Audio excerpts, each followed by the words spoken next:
सीखेंगे मुकाशवा 13 बाब उसकी पहली आयत से लेके 9 आयत तक। इसकी टोटल 8 रहते हैं, 9 आज हम देखेंगे और 9 अगले संडे।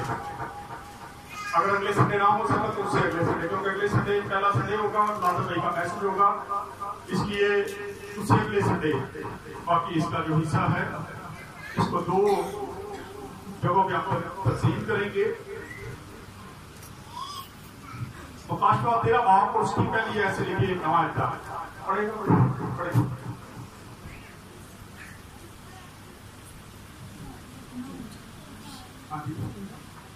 मुकाशवा 13 बाब और उसकी पहली आयत से 9 आयत तक हम उसको पढ़ेंगे। और समंदर की रेत पर जा खड़ा हुआ और मैंने एक हैवान को समंदर में से निकलते हुए देखा। उसके 10 सींग और 7 सर थे और उसके सींगों पर 10 ताज और उसके सरों पर कुफर के नाम लिखे हुए थे।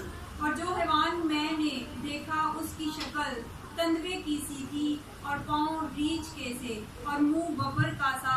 और उस अज़दहा ने अपनी कुदरत और अपना तख्त और बड़ा इख्तियार उसे दे दिया। और मैंने उसके सरों में से एक पर गोया जख्म कारी लगा हुआ देखा, मगर उसका जख्म कारी अच्छा हो गया और सारी दुनिया तहज्जुब करती हुई उस हैवान के पीछे पीछे खोली। और क्योंकि उस अज़दहा ने अपना इख्तियार उस हैवान को दे दिया था, इसलिए उन्होंने अज़दहा की प्रस्तिश की और उस हैवान की भी ये कहकर प्रस्तिश की कि इस हैवान की मानिंद कौन है, कौन उससे लड़ सकता है।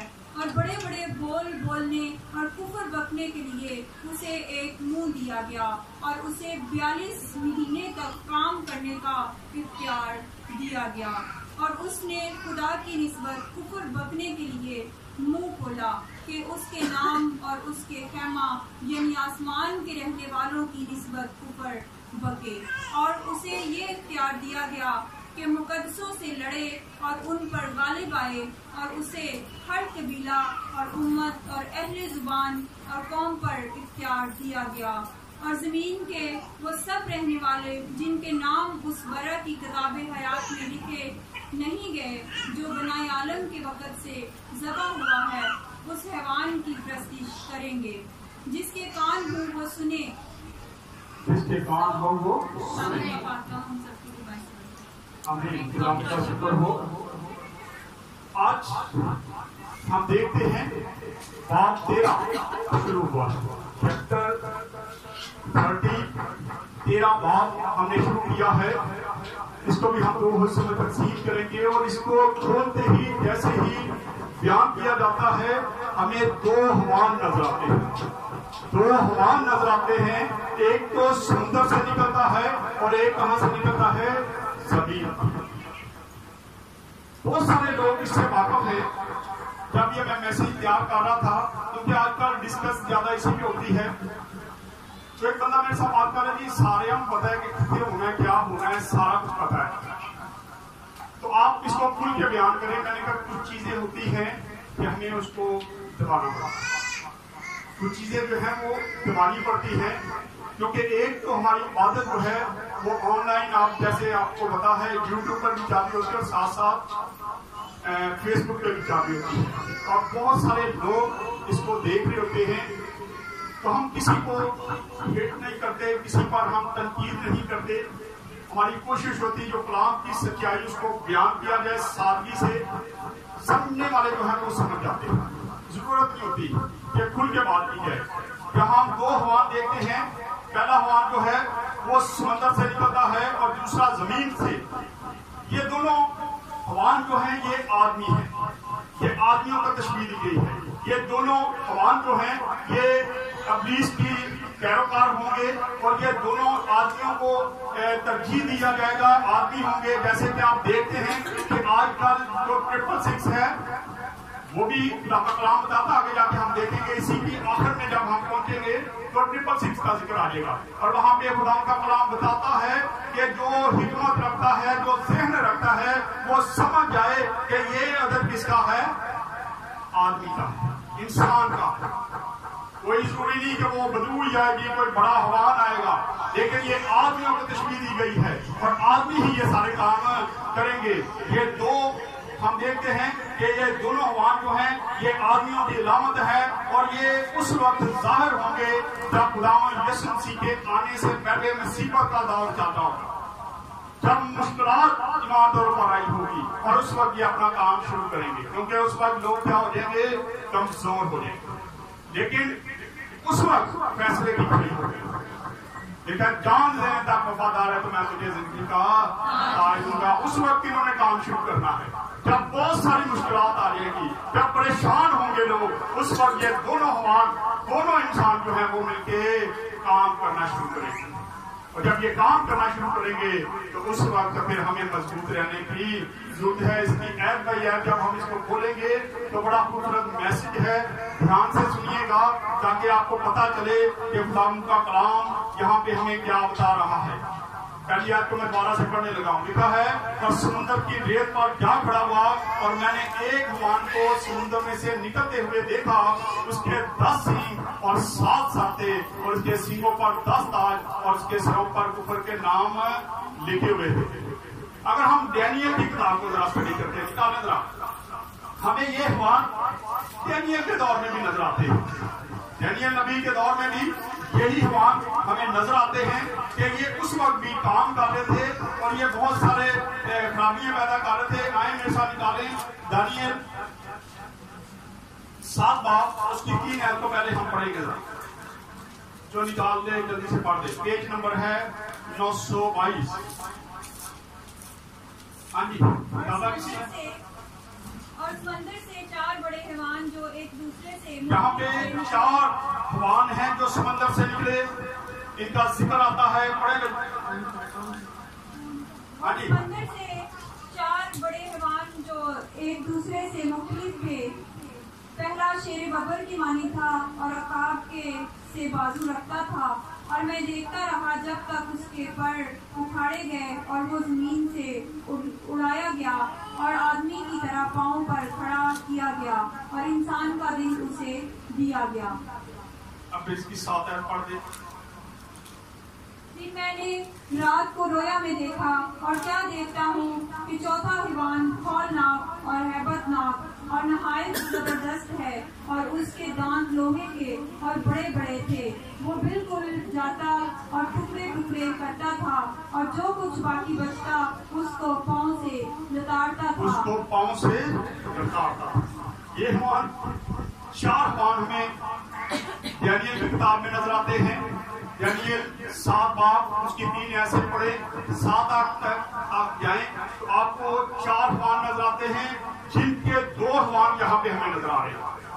जो 2 हवान हैं वो मुकाशवा की किताब में हमें नजर आ रहे हैं कि वही 2 हवान जो हैं, 4 में से 2 जो हैं यहाँ पे ज़ाहिर होते हैं और वो अपना काम करना शुरू कर देते हैं।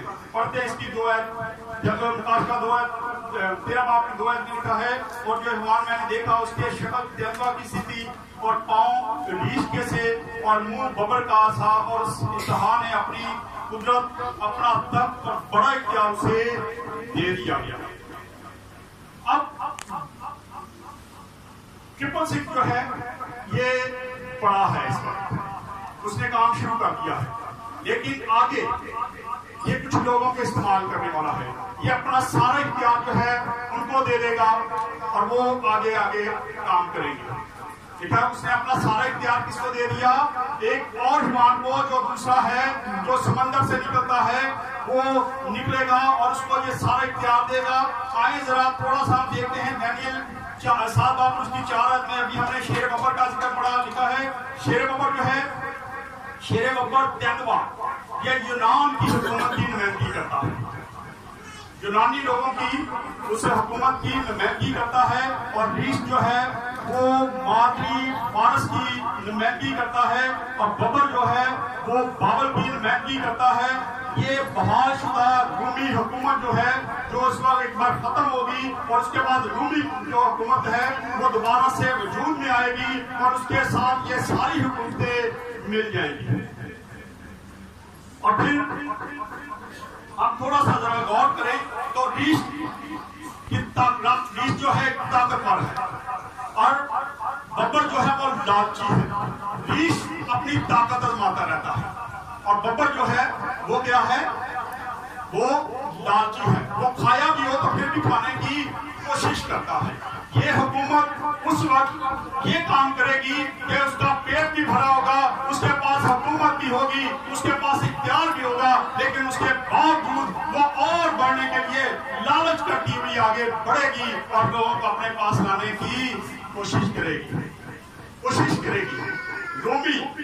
रोमन जो है ये रोम से निकलेगा एक हवान जो है, और रोम से ये सारा कुछ करेगा। और आज अगर हम देखें तो शैतानी ताकतें सारा कुछ वजूद में आ चुकी हैं, वो काम कर चुकी हैं। आज आपको बहुत सारे लोग लालची नजर आते हैं और वो भूखे हैं और वो लालच से भरे हुए हैं, वो भूख प्यास से भरे हुए हैं और हम उनको देखते हैं। आज आम को नजर आते हैं, मैं बयान नहीं करूंगा इसको, आप अगर समझ सकते हैं या बाद में अगर मेरे साथ बैठ जाए तो मैं आपको इसका सारा कुछ बता दूंगा। और 3 आयत में लिखा है, और जमीन ने उसके सरों में से एक पर गोया जख्मकारी लगा हुआ देखा, मगर उसका जख्मकारी अच्छा हो गया और सारी दुनिया तवज्जो करके उस हैवान के पीछे बोली। अब थोड़ा सा अगर आप दुनियावी तौर पर देखें, मैं जब छोटा था, काफी छोटा था मैं, लेकिन मुझे होश थी उस वक्त। शायद उस वक्त कुछ लोगों को याद होगा, बुरा कब्रिस्तान जो धर्मपुरे वाला है, वहां पे एक वाकया हुआ। वहां पे एक अफवाह फैली कि वहां पे एक कब्र है किसी लड़की की, और वहां पे रात को 12 बजे एक जो लाइट है उसके अंदर से निकलती है।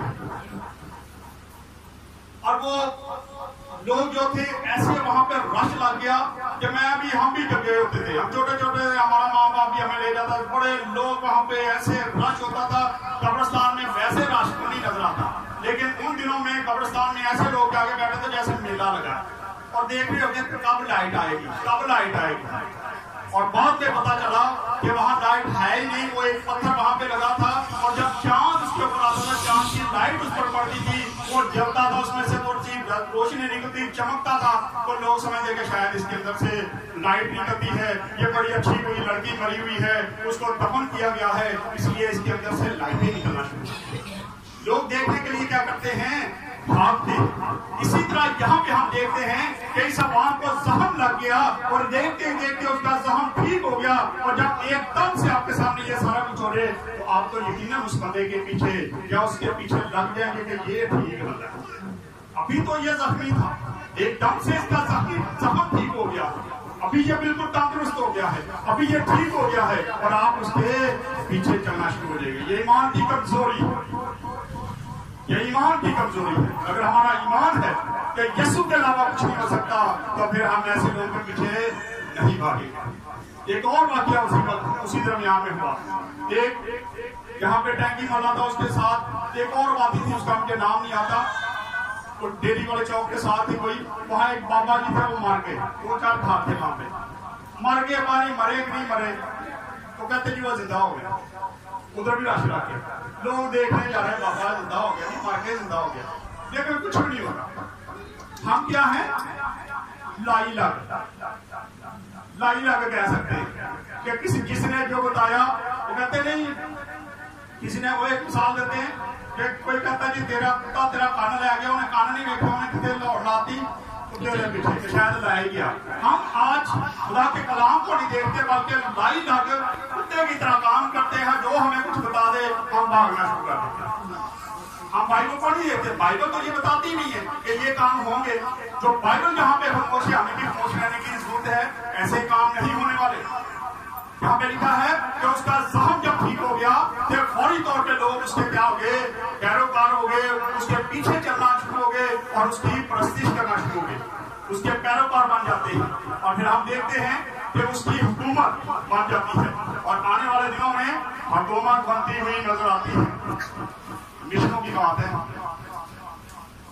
हुकूमत बनती हुई नजर आती है।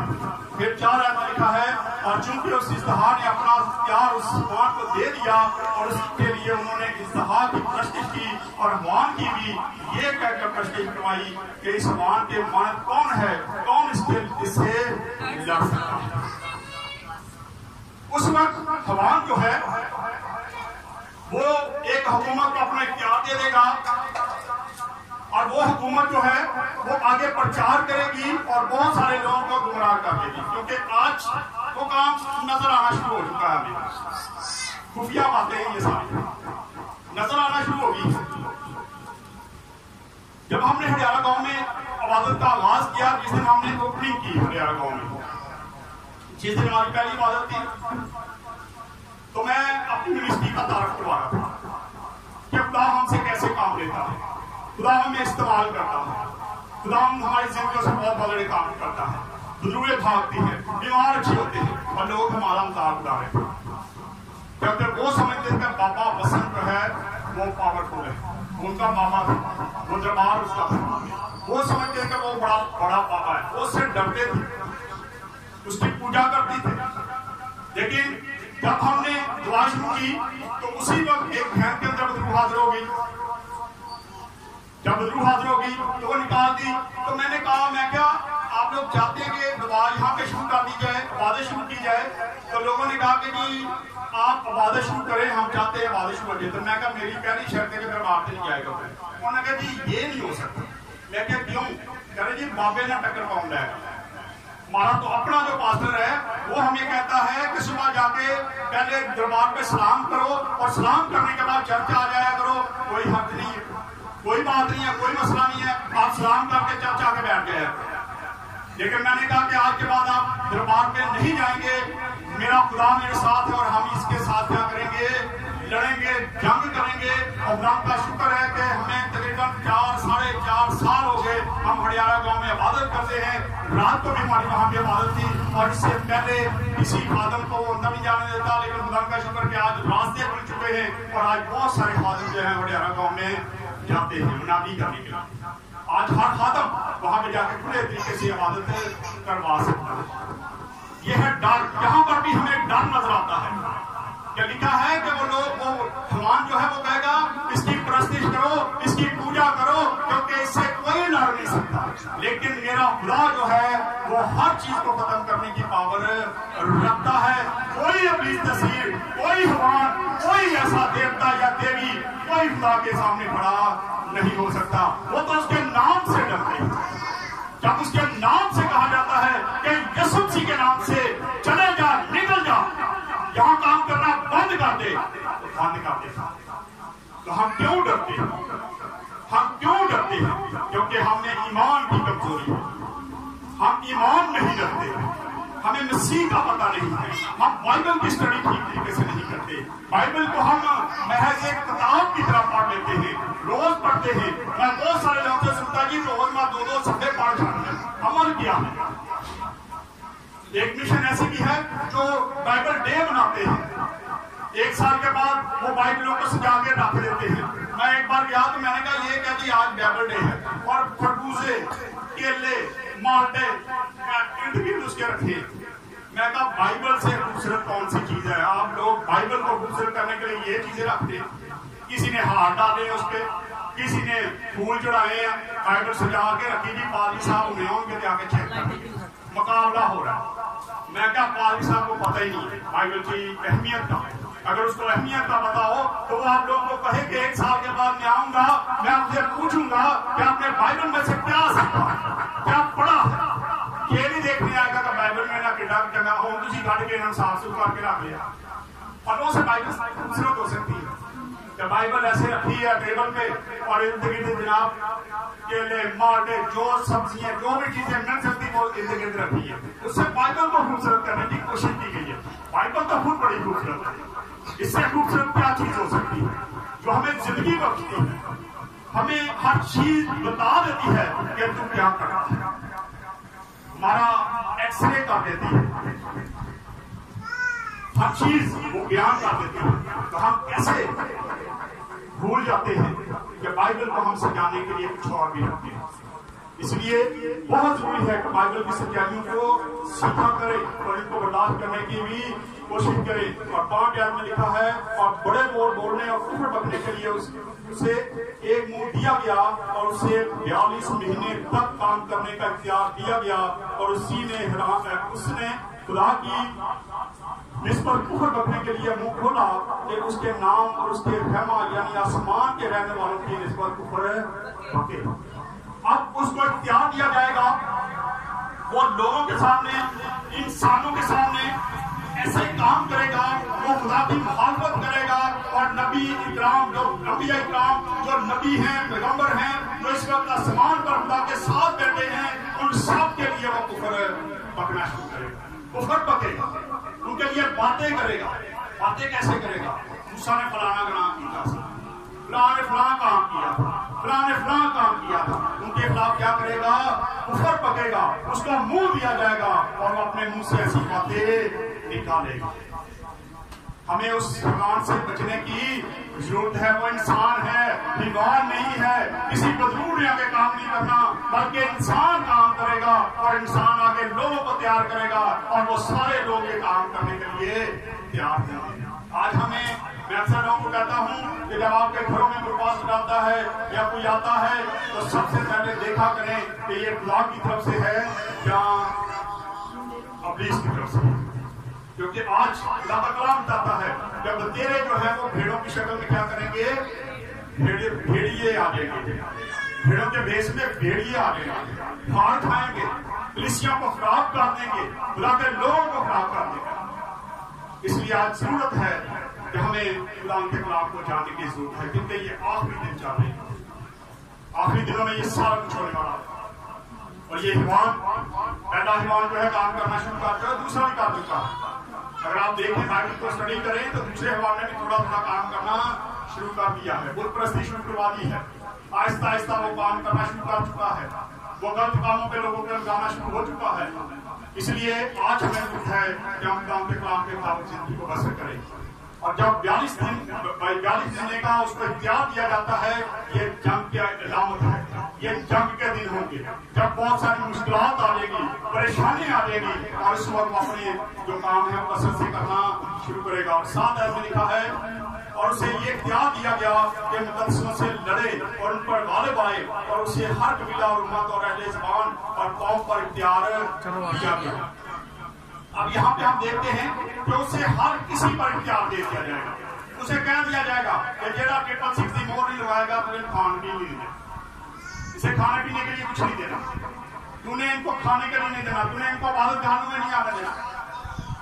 वो ये काम करेगा, उससे इतना बड़ा इख्तियार दे दिया जाएगा और वो ये सारे काम करने के लिए तैयार हो चुका है। और फिर 6 लिखा, 8 लिखा है और जमीन के सब रहने वाले जिनके नाम उस मर्रा की किताब हयात में लिखे नहीं गए जो बनियाए आलम के वक्त से जिबा हुआ है, उस ईमान की प्रस्तिश करें। अब जो बेईमान लोग हैं, जो यीशु को नहीं जानते, जिनके किताब हयात में नहीं लिखे गए, वो इसके जाल में आराम से फंसे क्योंकि उनका ईमान कमजोर है। आज हम अपनी जिंदगी पर गौर करेंगे, क्या हमारे नाम जो है किताबे हयात में लिखे गए हैं? अगर तो लिखे गए हैं तो बड़ी खूबसूरत बात है, अगर नहीं लिखे गए तो आज वक्त है कि आप लिखवाएं, खुदा को कबूल करें, उसके साथ चले, उसकी वफादारी से चले, उसकी वफादारी में चले, ताकि आपके नाम जो है किताबे हयात में लिख दिए जाएं। और जब आपके नाम किताबे हयात में लिख दिए जाएंगे तो फिर आप डोलने वाले नहीं है, क्योंकि फिर लिखा है कि जान देने तक वफादार है। और वही लोग जान देने के लिए तैयार होंगे जो गुलाम को जानते हैं, जो जानते हैं कि यहाँ अगर हम मर जाएंगे हमारा साथ उतर जाएगा, हमें मार दिया जाएगा, लेकिन आगे जाके हमारी जिंदगी जो है बड़ी खूबसूरत है। हम यहाँ की जिंदगी को तरजीह नहीं देते, लेकिन ये उसी वक्त मुमकिन है जब आप खुदा के कलाम के मुताबिक अपनी जिंदगी को संभाल लेंगे। और आपके नाम जो है किताबे हयात में लिखे हुए बहुत जरूरी है। अगर नहीं लिखेंगे तो आज वक्त है कि हम उनको लिखवाएं, क्योंकि अगर नहीं लिखेंगे तो फिर अफसोस की बात है। और आखिरी ऐत जो 9 है, छोटी सी ऐत है। हमने कलीसियाओं को देखा, 7 कलीसियाएं थी और हर कलीसिया को जब खत लिखा जाता था तो वहां लास्ट क्या था? जिसके कान हो वो सुने। कलीसियाओं से क्या फरमाता है, लेकिन यहाँ पे छोटा लफ्ज़ इस्तेमाल हुआ है, लिखा है जिसके कान हो वो सुने। ये सारे लोगों के लिए तभी पूरी दुनिया के लिए तंबीह है, हर कौम, हर कबीले, हर उम्मत के लिए ये तंबीह है कि जिसके कान है कान सारे रख ले, कलाम सारे सुन ले, लेकिन सुन के अमल करने वाले बहुत कम है, बहुत कम है। क्या है जिसके कान वो सुने। अगर तो आप कान रखते हैं तो आज सुने कि खुदा का कलाम क्या फरमाता है। आज हमारे पास वक्त है, कुछ देर के बाद हमारे पास वक्त नहीं मिलेगा। बहुत सारे लोग गुलाम के मुताबिक अपनी जिंदगी बसर करके जा चुके हैं। आप भी अगर अपने साथ जिंदगी बसर करेंगे, गुलाम के मुताबिक जिंदगी बसर करेंगे, आपके नाम किताब हयात में लिखे मिलेंगे तो आप सीधे आसमान पे जाएंगे, वरना फिर वक्त नहीं मिलेगा। जो लोग यहाँ से चले जाते हैं उनके लिए दोबारा वक्त नहीं होता। बाद में चाहे उनके लिए जितनी मर्जी दुआएं करें, इनकी रूहों के लिए दुआएं करें, लेकिन कोई दुआ वहां पे असर नहीं करेगा। क्योंकि खुदा के कलाम को अगर हम स्टडी करें तो लाजर की वाकया में सामने नजर आता है। लाजर मर गया, अमीर आदमी ने मर गया, लाजर को इब्राहिम की गोद में रख दिया गया और ये ईमानदार को जो अमीर आदमी था उसको दूसरी जगह पर रखा गया और वो उसको कहता है कि अगर तू चाह इसको लाजर को भेज ताकि ये उंगली का पोटा होकर मेरे मुंह में डाले क्योंकि मुझे प्यास लगी है।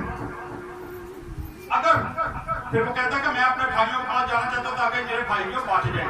तो खुदा ने क्या कहा, मेरे पास बड़े अंबिया कराम है, बाइबल मुकद्दस खुदा का कलाम है, अगर वो पढ़ के नहीं अमल कर सकते तो तेरे जाने से भी कोई अमल नहीं। इसलिए तू आ गया, तू वापस नहीं जा सकता, कोई जान नहीं जा सकती। हम अगर जितनी मर्जी दुआएं कर ले कुछ हासिल नहीं है। और फिर सब सारे लोगों के लिए ये तंबीह है, सबको खबरदार करती है कि जब तक खुदा का नूर दस्तयाब है उसको कबूल करें। ये उसी वक्त कबूल कर सकते हैं जब हमारी जिंदगी, जब हम जिंदा हैं, उस वक्त हम खुदा के नूर को क्या कर सकते हैं, कबूल कर सकते हैं। लेकिन कुछ देर के बाद ये नूर जो है हमसे जुदा हो जाएगा। खुदा का कलाम जो है ये भी उठा लिया जाएगा। खुदा का कलाम बताता है कि आखिरी दिनों में खुदा का कलाम जो है वो उठा लिया जाएगा और फिर हम ढूंढेंगे कि हमें कोई बाइबल मिल जाए और हम इसको पढ़ सकें। इसलिए बहुत जरूरी है कि जब बाइबल पढ़ते हैं, स्टडी करते हैं, उसको अपने दिल में रखें, अपने दिल में जगह करें, रख दें उसको, ताकि वो आपके दिल में रहे और दिल से कोई भी चीज छीनी नहीं जा सकती। मुश्किल है, मेरे दिल में जो चीजें हैं वो मुझसे कोई छीन नहीं सकता। मैं कहता हूँ मेरे दिल बड़े राज है और मेरे दिल च गाना भरी होंगे तो भी वो नहीं ले सकता जिनसे मैं उन्होंने बाहर नहीं निकाला। मेरे दिल में बुराइयां हैं तो वो भी कोई नहीं ले सकता। इसलिए आज अपने दिल को भरे ताकि कलाम से भरे। हसद, गुरूर, घमंड करना बंद कर दें, लड़ाई झगड़े करना बंद कर दें। खुदा के कलाम के मुताबिक कहीं नहीं लिखा कि लड़ाइयां करो, झगड़े करो, तो फिर के पैदा करो, कहीं ये बातें नहीं मिलती। खुदा का नूर हमें ये बातें नहीं सिखाता। इसलिए खुदा का नूर जो है जब तक हमें मिल रहा है हमें उसको देने की जरूरत है। खुदा के कलाम को पढ़ा करें, उस पर अमल भी किया करें, खाली पढ़ के इसको रखा ना करें। साल बाद ये नहीं कि फलाना ने मुझसे जवाब की कोशिश करो, या इसको निकाले और साफ सुन करके चुन के फिर रखें, इसका कोई फायदा नहीं। इस तरह बाइबल को पढ़े, इस पर अमल करें, फिर ये बाइबल है ये आपकी जिंदगी को चेंज कर सकती है। आए खुदा इस कलाम के सिलसिला से हम सब बरकत दे। आए